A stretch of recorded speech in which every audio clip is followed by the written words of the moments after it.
얼마 전 팔란티어 4분기 실적 발표에 이어 컨콜에서 나왔던 팔란티어에 대한 사업 현황과 앞으로 팔란티어의 전망에 대해서 한번 이야기해 보도록 하겠습니다. 이 팔란티어는 회사에 쌓여있는 빅데이터를 분석해서 생산성을 높일 수 있는 솔루션을 제공하는 업체입니다. 이 수많은 데이터 기반으로 하여 더 효율적 의사결정을 위한 디지털 인프라를 구축할 수 있습니다.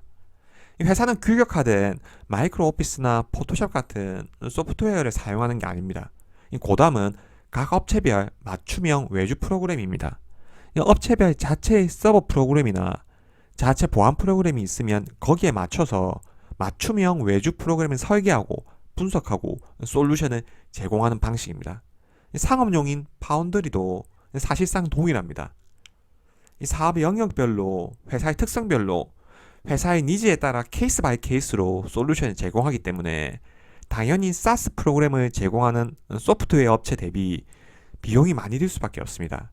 팔란티어에도 구독 모델이 있지만 이 매출은 수주 방식 대비해서 미미한 수준이죠. 이 팔란티어의 엔지니어는 데브와 델타로 나뉘어집니다. 이 데브는 소프트웨어 엔지니어로서 소프트웨어 플랫폼인 고담과 파운드리를 개발하고 엔지니어링합니다. 이 데이터는 소프트웨어를 고객에게 전달하는 역할입니다. 이 데이터는 직원 자체가 협력사에 파견해 나갑니다. 이 데브의 초점은 하나의 기능, 많은 고객으로 생각할 수 있는 반면에 데이터의 초점은 하나의 고객, 많은 기능으로 생각할 수 있습니다. 즉 회사의 문제 해결을 위해서 단순히 엔지니어링을 제공하는 것을 넘어서 직접 고객사에 파견에 나가서 함께 문제 해결을 하는 거죠. 당연히 인건비가 다른 소프트웨어 업체 대비해서 많이 나갈 수밖에 없습니다. 규격화된 상품이 아니라 케이스 바이 케이스로 솔루션을 제공하기 때문이죠. 하지만 이게 경쟁력이기도 합니다. 이 엄청난 잠재 고객을 확보하고 있기 때문이죠. 이 지난 시간 말씀드렸듯이 팔란티아의 강점 중 하나는 매출 총이익률이 79.5%로 상당히 높다는 겁니다. 연간으로 78.5%인데 이 수치가 갈수록 개선되고 있습니다. 이 말은 자기 분야에서는 특별한 경쟁자가 없고 매출만 증가한다면 돈이 된다는 얘기죠. 사실 23년 매출 가이던스도 기대보다 낮은 상황이고 알렉스 카프가 언급한 매년 30% 성장률도 작년에 달성하지 못했습니다. 하지만 상업 고객의 성장은 그 잠재력을 보여줬죠. 그리고 팔란티아 사업 모델을 다양한 사업 영역에 활용할 수 있다는 가능성을 보여준 한 해였습니다. 회사에서는 앞으로 상업 고객 확보를 최우선 과제로 밀어붙일 겁니다. 말씀드렸듯이 카프가 언급한 매년 30% 성장은 들쭉날쭉한 정부 사업에 의존하기에는 불확실성이 너무 크기 때문입니다. 이 회사는 상업 고객으로 빠르게 전환해야 하고 이쪽으로 역량을 집중할 겁니다. 팔란티어의 미국 상업 고객은 전년 80개 대비해서 79% 성장한 143개였습니다. 팔란티어의 매출 60%는 미국에서 나옵니다. 그리고 회사는 매년 미국의 상업 매출이 40% 이상으로 증가할 것으로 예상하고 있습니다.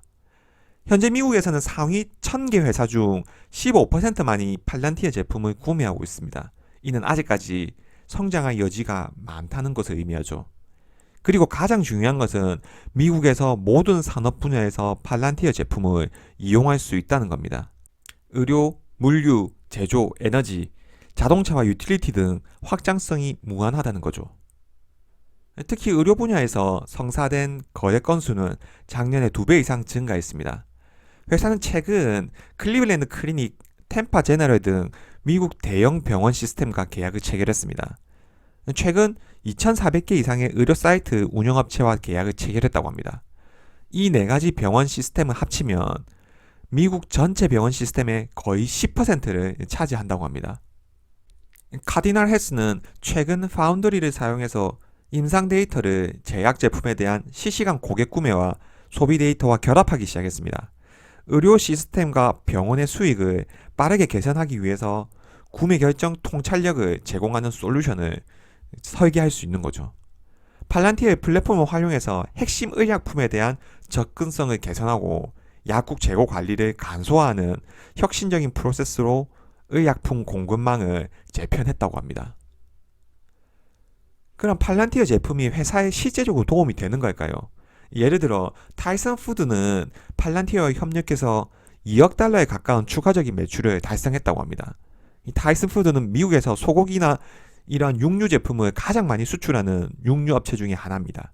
타이슨 푸드의 고민은 재고 비용을 줄이는 거였습니다.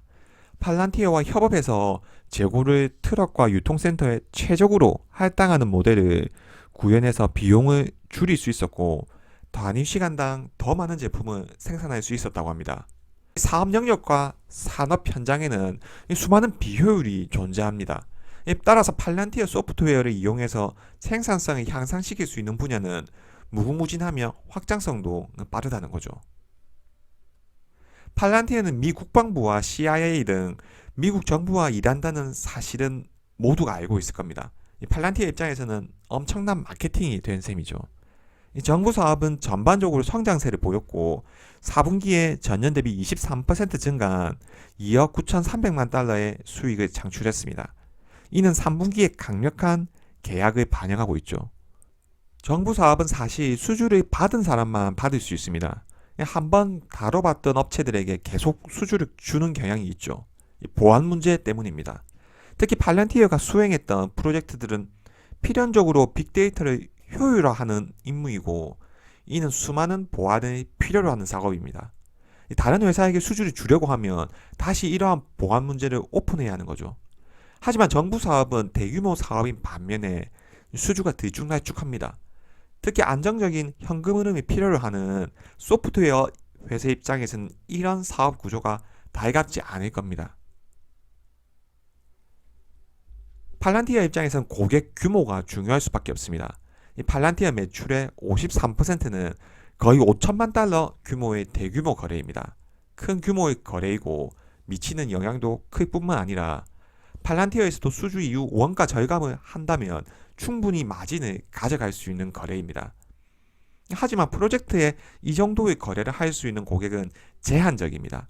특히 팔란티어 매출을 지속적으로 성장시켜 나가기 위해서는 상업 고객 확보와 동시에 소규모의 거래도 증가시켜야 합니다. 소규모 거래가 증가한다는 말은 신규 상업 고객을 확보하는 것으로 해석할 수 있습니다. 이 회사에서는 새로운 사업 영역을 확장할 수 있는 거죠. 하지만 팔란티어의 구조상 소규모 거래에서 맞춤형 외주 프로그램이나 케이스 바이 케이스 서비스를 제공하는 부분에는 한계가 있을 겁니다. 파운드리 소프트웨어가 범용 제품으로도 사용할 수 있도록 변화가 필요한 부분이죠. 이런 부분에서는 분명 AI가 큰 역할을 할 겁니다.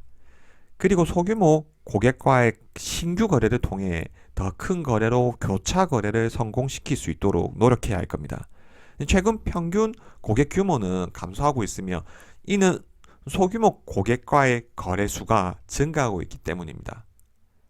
동시에 4분기에 많은 소규모 고객이 와서 더 큰 거래로 전환되는 것을 보았다고 합니다. 이 팔란티어를 사용하면 분명히 생산성을 향상시킬 수 있습니다. 하지만 팔란티어는 맞춤형 외주 프로그램입니다. 우리가 평소에 사용하는 소프트웨어가 아닙니다. 이 팔란티어가 필요한 회사들은 주로 변화에 익숙치 않은 전통산업 분야가 많습니다.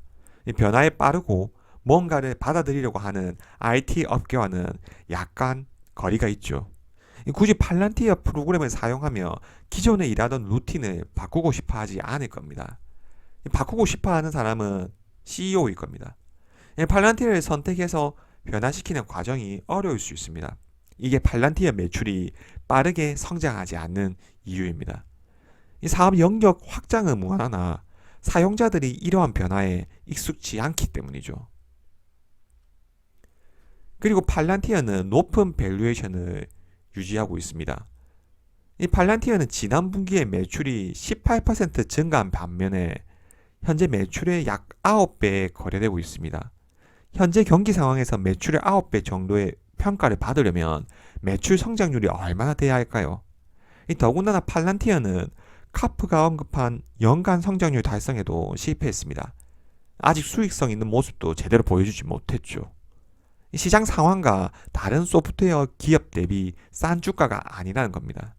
뿐만 아니라 아직까지 정부 계약이 매출의 상당 부분을 차지하고 있기 때문에 이 대규모 정부 계약에 따라 매출의 변동폭이 크게 발생할 수 있습니다. 분명 4분기 실적은 팔란티어의 잠재력을 보여줬고 앞으로의 성장 가이드도 제공했다고 생각합니다. 하지만 지금보다 주가가 크게 상승하려면 더 높은 성장률은 필연적이고 정부 사업의 변동성이 존재한다는 게 제 생각입니다. 시청해 주셔서 감사합니다.